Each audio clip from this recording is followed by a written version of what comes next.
Hello, everyone. I am so excited to get to talking to our guest today. I have the beautiful Tannaz on with me. And Tannaz, I would love for you to tell us a little bit about yourself. Hi, Jen. It's so lovely to be on. Sure. So I am a relationship coach. I am in training to be a psychotherapist.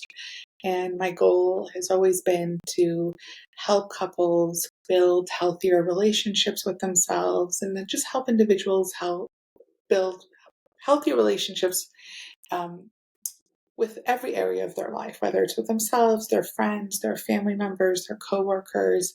And I guess it all comes from my background, which was in law and dispute resolution law and then family mediation. So I was on the other side um, of the equation, helping people get separated and divorced. And I was like, it just doesn't make sense. How do we start off, with butterflies, feeling so in love, and now we're fighting over who gets, you know, the most, like, who gets this plate or who gets material objects, and so I was like, something needs to change. I want to learn about relationships. I want to kind of get on the proactive side of it. And I, after 7, 8 years of uni and law school and all of that, kind of did a 180, went into coaching, went specialized in relationships, and decided to even take it a step further. And so, just completing my third master's degree in counseling psychology. Oh, that all just sounds so fantastic. And I love hearing how you have two different sides of this. You've got to see couples at their worst, Yes. right? When they're just fighting over the little things, like you said, who gets this cup, who gets, this blanket or something like that. And you see this happening and you're wondering, where's this breaking down? And Yeah. so I love to hear that. So you go on the flip side and you're like, let me get into this coaching world. I Yeah. love that so much. And 3 masters, that is fantastic. I myself, we were talking earlier, going back to go get my master's, and it is not an easy feat. So, you know what I would love to hear a little bit about, because I know I have a lot of listeners who are in this world as well. Lots of relationship coaches. I come from a whole host of them. In fact, we have a whole Facebook group together where we all train in the integrated attachment theory. It's an Mhm. amazing community. I just love coaches. Tell me a little bit for you about what that journey has been like, getting into relationship coaching, trying to actually run your business, do all of that stuff, and still keep learning and growing. What's that been like for you? If I'm going to be honest, it's something that um, naturally progressed over time. And so when I decided that I didn't want to be on the fighting side of relationships, on the separation side, I was living in Dubai at that time, and I was running a book club. And one of the girls said she also had a background in law, and she said, "Why don't we go into coaching?" I was like, "I don't even know what that is. What is that?" And so I went on Instagram and like typed coach. I still remember. And I was like, okay, it sounds interesting. And I've always been studying psychology and spirituality. I was like, okay. And my archetype is a teacher archetype. I Mhm. love to teach and just simplify, complex concepts. So I was like, that's something I can do. I can definitely, use these tools to kind of help people cultivate healthier relationships. And so I started the program, and then, I started taking on clients. This was around 7 years ago. And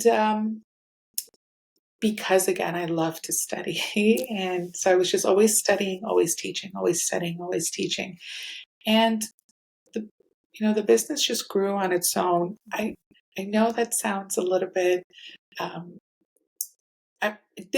it had its fair share of challenges, but I think because it just feels so aligned with what I like to do, and that is to teach and to simplify concepts and to kind of be a non-judgmental rear view mirror for you, it didn't feel like work. It just felt like serving and doing something that felt in alignment with my values. And just along the way, like, exactly as you said, connecting with other coaches, brainstorming together, learning from one another, and then there's the whole business side of like Yeah. learning marketing, learning sales, and kind of wearing like all these different hats throughout the day until you Yes. grow enough to have a team. Yes, having that, but the entrepreneurial spirit, it has to be strong in a coach. But what I love to hear about that is I love how you also talk about the community of coaches, because You're also someone who's getting your master's, you're going into psychotherapy. And coaching and counseling, two very different things. Mm-hmm. Being a therapist and being a coach, whilst you can be both, Mm-hmm. and eventually I hope to be one, with what it is that you're doing, potentially you could have both hats as well. But we know that they're very different. Tell Mm-hmm. me what it is that you love about coaching and why you never jumped all the way into the therapist world. I think what I loved about coaching at the beginning was how um, tools oriented it was, of like, okay, here are the tools, implement them, and I want to say this. I think the therapy world is really evolving and changing, and we're seeing that more in the therapeutic space as well. Is allowing the client to be the expert, which goes against previous Yes. old. Yes, it's always I know all the answers. Now you must listen to me. Very Freudian, right? Yes. Yeah. So I think, now with time, therapy is catching up. And again, the client is becoming the expert, which is great. But what I loved about coaching was that is the client was the expert and you were kind of just a rear view mirror and providing the tools and kind of being like the supporter, the cheerleader, holding people accountable. And again, just allowing them to lead and you're just there to kind of support. Um, which I'm seeing now in the therapeutic world. And that's why I was like, okay, I would love to even, have more tools at my disposal to share and be of more service. I completely agree. I think definitely having a balance of the two, because I think we all also know a lot of quote unquote coaches out there that have no modalities, no experience, nothing, and they're just out there trying to sell their services, right? So, like anything, we do our due diligence, and maybe if we have a mix of both, because there's some great therapists out there now. That's what I want to do. I want to become a psychologist over time, both to kind of have that weight, that research behind my belt, but also to be able to help people, in ways that you can't as a coach, but having that coaching in there. So I love that you're doing that so much. Now, you said something earlier, which I love to hear, which is you're very good at simplifying information. What a beautiful, beautiful tool to have. And one of the things that I know you do really well is nervous system regulation. Is that right? Yes. So I would love for you. I love nervous system regulation. And also I talk so much. You should ask my clients. They're like, oh my God, Jen, slow down. What are you talking about? I need to get it all out at one time. So now that I have you on, I would love for you to simplify to anyone listening really why nervous system regulation is so important and anything else that you want to share about it. Yeah, definitely. So, I think just first of all, understanding what what nervous system is. So we have, the parasympathetic and the sympathetic. One is rest and digest. So it's the state we want to be in when we wake up. It's the state we want to be in when we're eating, when we're sleeping. And then we have fight or flight, the sympathetic. And there is this misconception that we never want to be in that, which isn't true. It's when there's danger, that's actually the state that helps us um, survive. And it also being relatively in the sympathetic when we're working out, when we're at the gym, when we really want to have that elevated heart rate. So they both serve us. It becomes problematic when we are in one state for too long. If we're constantly in the state of fight or flight, which is the state of either I want to fight you back or I want to run away, our body starts to experience perhaps chronic illness. It starts to go into freeze mode. Um, and we're unable to live life intentionally because we're constantly in the state of fear, in the state of anxiety, in the state of overwhelm. Cortisol levels go up, which then cause more stress. And then with that comes a whole plethora of illnesses. So we want to learn how, in the simplest ways possible, we can bring ourselves back to a balanced state, to a grounded state, and we can live life from that place of inner peace. And so the breath is one of the easiest ways to get us into that parasympathetic state of rest and digest. One of my favorite ways is whatever you're inhaling for as many seconds, you double that for the exhale. So we can do a 2-4, we can do a 3-6, inhaling for 3, exhaling for 6. We can do a 4-8. Whatever you feel comfortable doing, kind of you'll build your tolerance, your lung capacity's tolerance for that. So breath work is a great way. Muscle relaxation is a great way. Taking off your shoes and walking on grass if you don't live in Canada, though, because it's frozen. But like right now, you would be walking in snow or ice. Yes. you're like kind of lucky enough to be in a warm place. Surrounding, naming objects around you. So when our mind is racing. Great ways to count the number, count the trees around you, count the things that you can see. Counting helps us regulate. So these are just the tools, but why regulate is because when we're in a regulated state, we can think better, we process information better. And from a relational standpoint, if couples are not in a regulated state when they are communicating, their mind can't actually process what the other person is saying. And so it's like you're talking to a wall. There's no purpose to that conversation, and you will keep having that conversation until you both are able to come from a regulated state. Only then can your ears actually hear what's being said and for you to actually understand. Because when we're in that dysregulated, triggered state, it's all about survival. Mm-hmm. There is no such thing as a win-win situation. It's no, I need to win this to feel safe.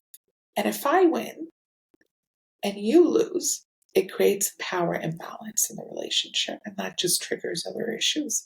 So I just went on a whole No, that was beautiful. Thank you so much. I actually had just done a podcast a couple episodes before this about emotional regulation and why it's so important, especially in women, how we can sometimes just get so dysregulated that we're just completely shut down.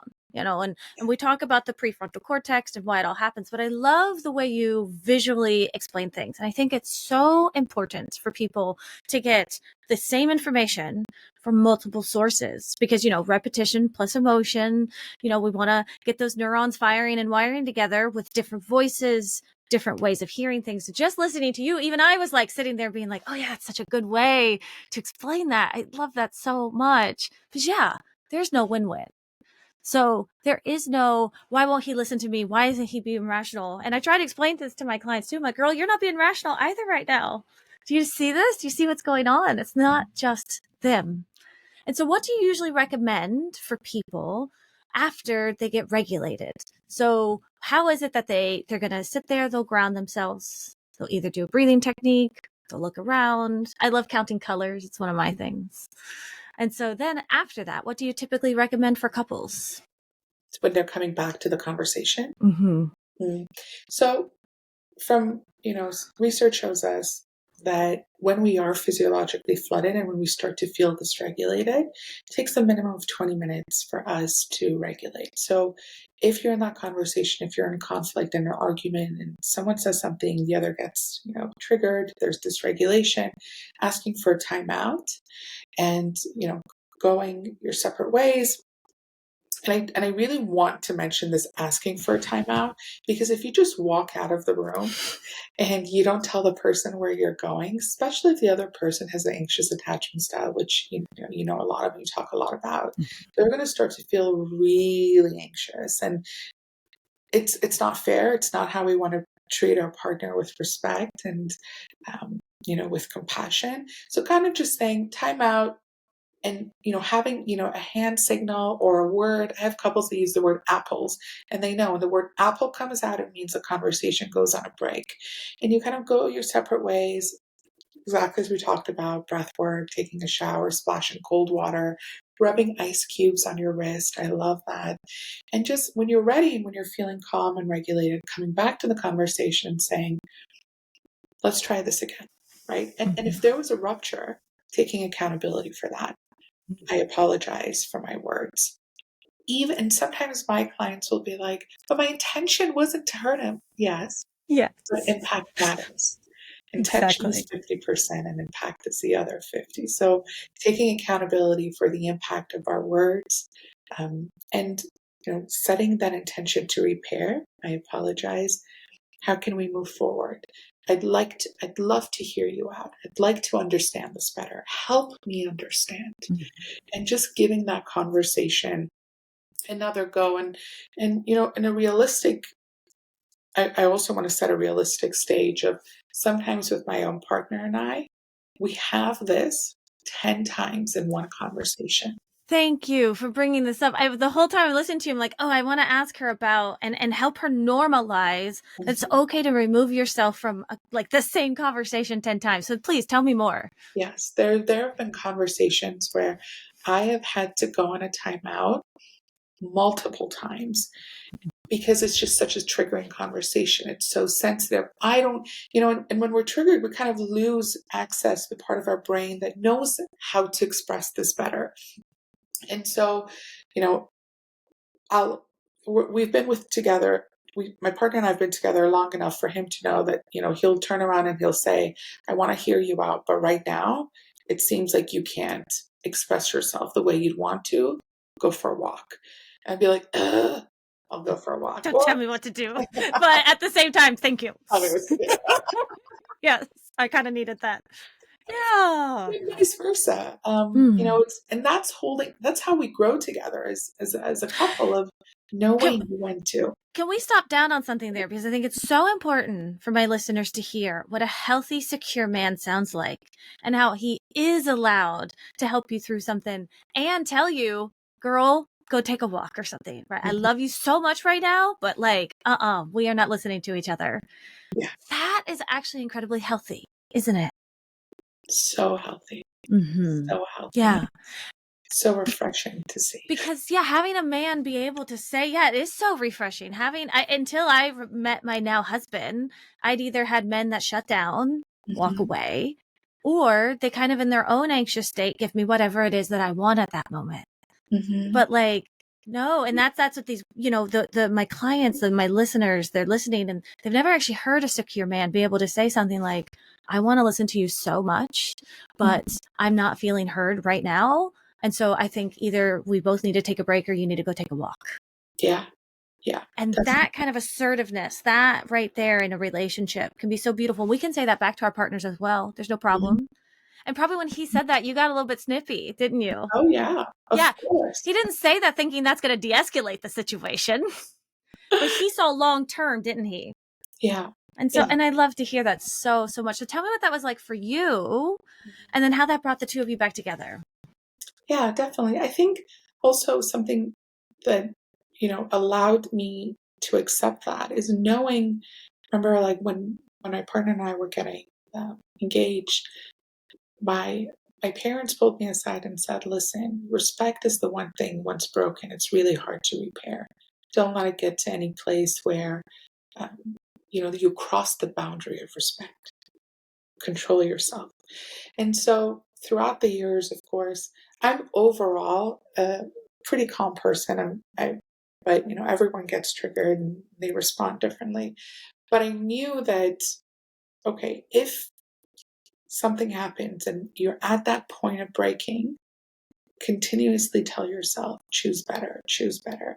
And so I had communicated this to my partner as well. And I think that really helps too, is to tell your partner what your triggers are, because we enter into a relationship with everyone has a baggage. Everyone, and it's so unique. Everyone's baggage is so unique. I might get triggered over something that means nothing to my partner and vice versa. So I had shared with him that these are the topics that, are triggering for me. These are what I'm sensitive on. So in the one argument that I can think of that comes to mind is when that was said and I felt really aggravated. Had he not known, he would have just looked at me and been like, what is wrong with her? Like, why is she reacting this way? Because he had information, insider's information. And the Gottman Institute always talks about like love maps and just knowing your partner and being curious with your partner. He was like, you need to take a break. You need to walk away from this conversation.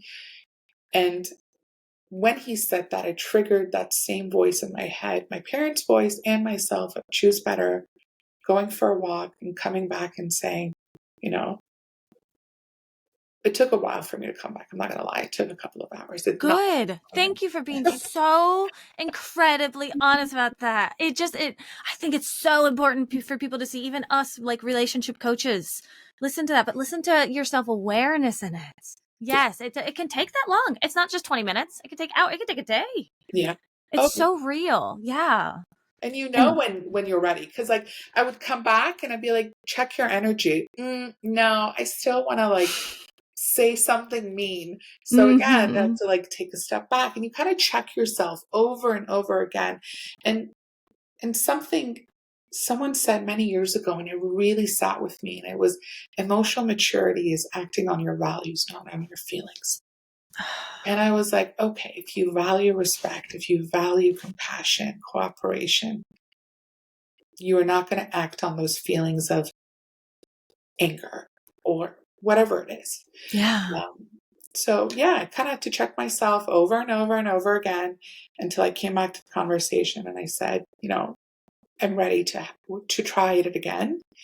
And I explained that, you know, when you said this, it triggered these specific feelings, which I know you're aware of it, but perhaps you don't know the depth of the pain for me. And, you know, him taking accountability of, I apologize for, you know, the way, for the impact of my actions and my words, and for me to apologize for how I had reacted, and, you know, how can we move forward? How can we learn from this? And, you know, what worked? Did it work when I told you go for a walk? And just, you know, it's like constant negotiations, I feel like. It really, truly is. And it's so, so important to hear that these happen within secure relationships. Because so often we talk about, the Gottman concept of like, we need rupture and repair in order to build resilience. And resilience comes with those many negotiations. Even the question of like, hey, did me telling you to go for a walk, did that actually work, or was that too much? Because you can say like, actually, no, that was too much. Not so harsh next time, please. But the difference what you hear in your voice, and the difference what you hear in your energy and your whole vibe as you're talking, and I really hope people can understand this, is I don't hear any judgment, Tannaz. And it's making my heart smile. Because you're just talking, you're like, I was really upset. I was really triggered. Checked in with myself. Nope. Because you went from like a 10 out of 10 triggered. You can kind of almost tell, right? And then you just kept checking in. You came back. You're like, nope, I'm at an 8. So let me go back. Wait, hold on. I'm at a 6. But there's no judgment.